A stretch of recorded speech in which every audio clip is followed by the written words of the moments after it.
Thank you, Joanna. Um,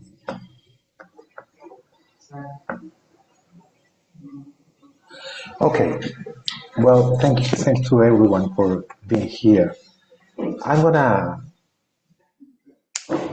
I wanna start answering a question, and economists are going to probably kill me when they hear this, but most human choices are not the result of simple needs of genetic programming. They are close to enjoyment or sometimes pain avoidance. And that's not defined on the void, but the psychological result of response towards an experience which is full of knowledge and prejudices, and sometimes of attachments drawn from ignorance. And these elements form prices. Now, there are different things there are different ways we can define a work of art, but the one I'm gonna focus here is as a symbolic discourse. And when something looks strange to us, it is because its symbols are not familiar. It may be creative and not so beautiful at first, and this shows that human beings are unaware of their true marginal rates of substitution, to the extent that they are influenced by factors that AI has revealed to be nothing more than noise, prejudices, and ignorance mixed with truth sometimes. Since my the presentation is speculative, I'm going to speculate here. And this is the last self-portrait of Vincent van Gogh.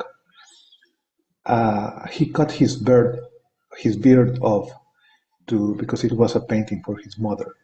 And this could be the best representation we have of the Son of God in the world of divinities. And here the question is, how can we evaluate art? Because I believe that current markets, as the experience of Van Gogh and many other painters have shown, current markets are not always reliable to answer the question of what constitutes good art. And the solution proposed in this essay is that decisions about which of the artificial intelligence art products should be considered as eternal art and which just a bunch of attempts with no future in markets is through expert opinions in terms of two concepts, beauty and creativity. Here, this image could be the best image we have of God in the world of divinities. And so, how does this affect the world of economics?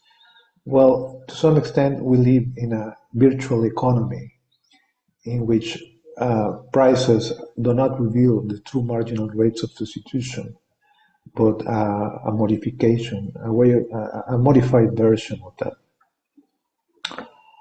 Now, when economists define a work of art, the hallmark is creativity.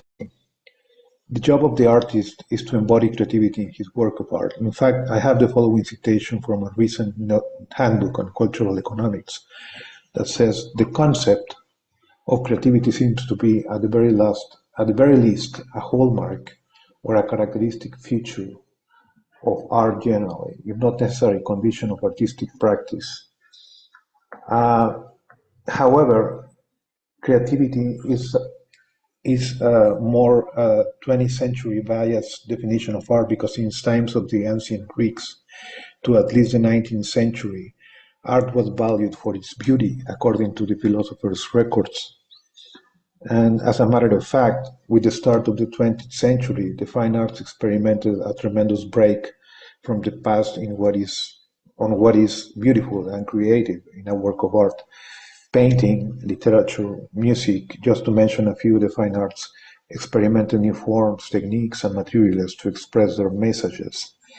Technical competence seems to have been sacrificed for the sake of the noble and creative, resulting in artworks difficult to comprehend for the wide public. Abstract paintings by Wassily Kandinsky, novels like Finnegan's Wake by James Joyce, and expressionist music by Arnold Schoenberg left a legacy as a result many artists struggle economically during their lifetime, with some well-known exceptions. But the traditional concept of beauty was transformed or at least abandoned in search of new frontiers of creativity for art. So I studied the preferences for aesthetic objects among the public without deep knowledge of the history of art. I pay attention to possible trade-off between beauty and creativity in preferences, and several choice and ranking experiments between artistic objects with around 300 experimental subjects were carried out. I have each participant graded a non-expressionist and abstract paintings, mixed media on paper, according to perceived levels of beauty, creativity, complexity, novelty, interestingness, and expensiveness as perceived in them. Then each subject chose or ranked the paintings according to their preferences, and I tested the hypothesis that only the level of creativity is important in individual preference, and it is rejected in favor of a utility function that corresponds to a linear combination of beauty and creativity.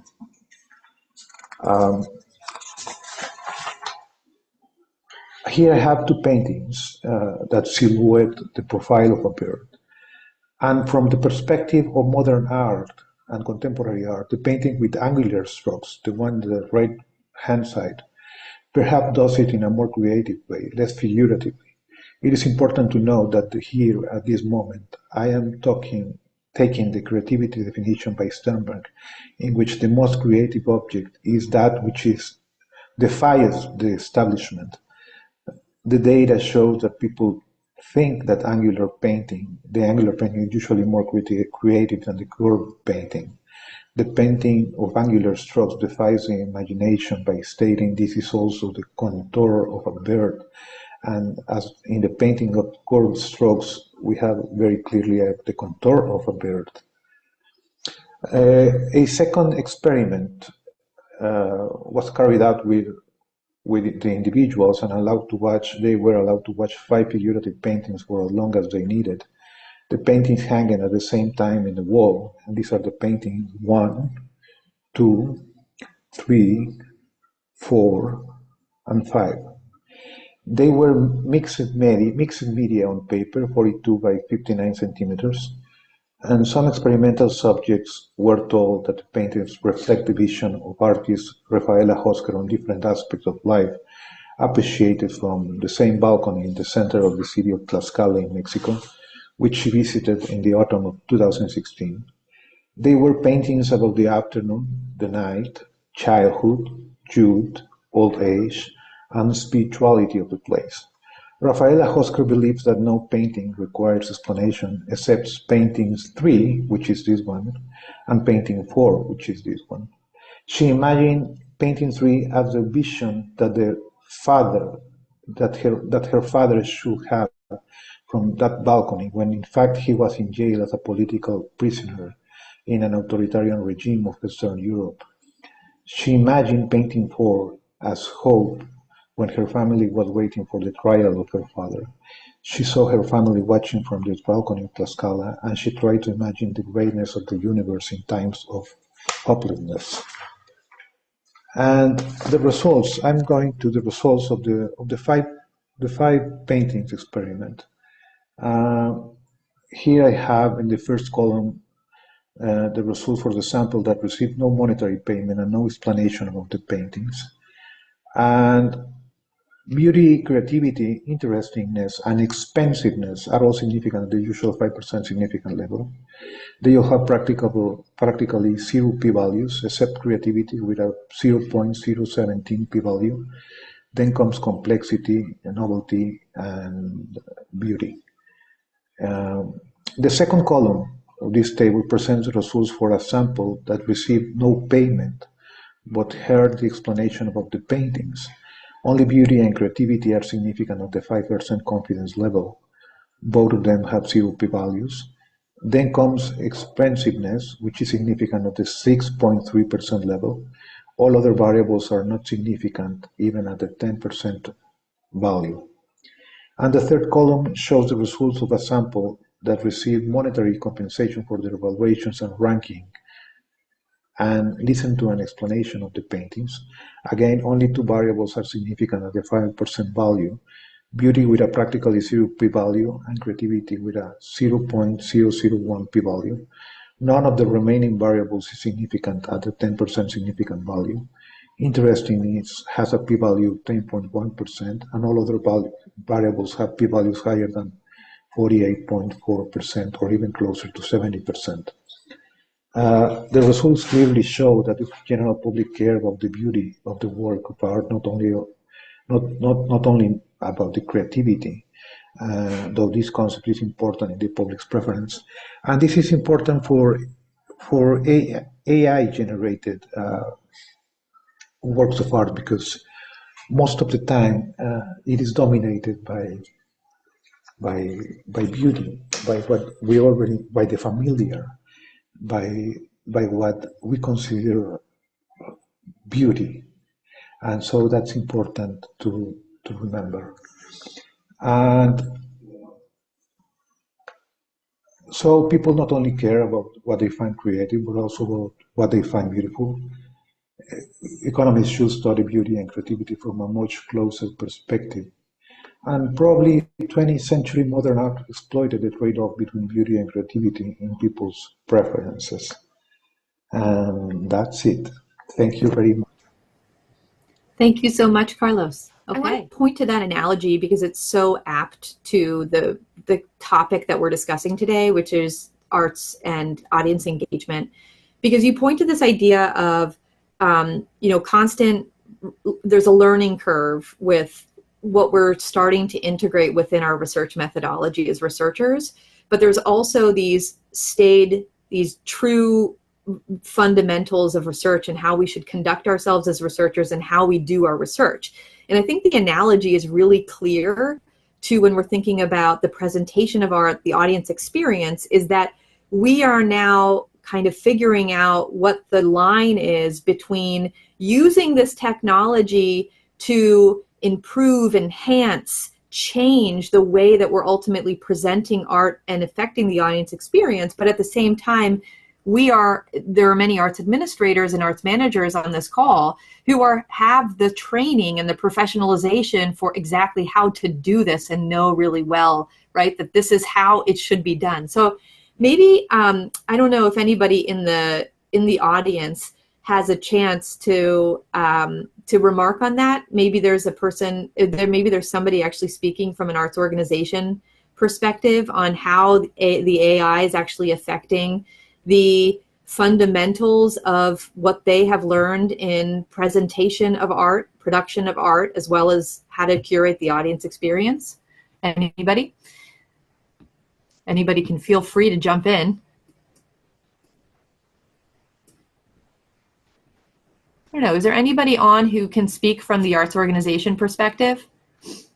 What is technology doing to your organization, and how is that building upon or maybe even challenging the ways that you have presented art in the past?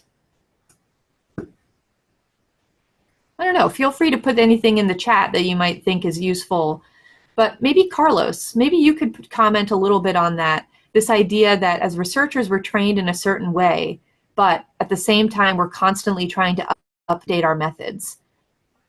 Well, yes. I use AI to learn about things on which I know nothing, and it's helpful. Like learning the basics of AI, that can be helpful, and that's useful. And the problem is when you get more serious about things you know, and the problem is not AI. In fact, the problem is that it is not fit, for instance, with JSTOR. But once you have a machine that is fed with all the papers in JSTOR, you're gonna have a very different machine or a very different tool to help researchers. Because right now you can ask an academic question, ChatGPT doesn't give you a reference, an academic reference. It doesn't give you an academic reference from my point, from what I understand. It sends me to a place in the website that gives an answer to my question. So once you feed that AI with JSTOR, these things are going to be. I don't know if that's gonna be public someday, but that's a Mhm. different question. Now, at other times when it's very helpful, I sometimes write.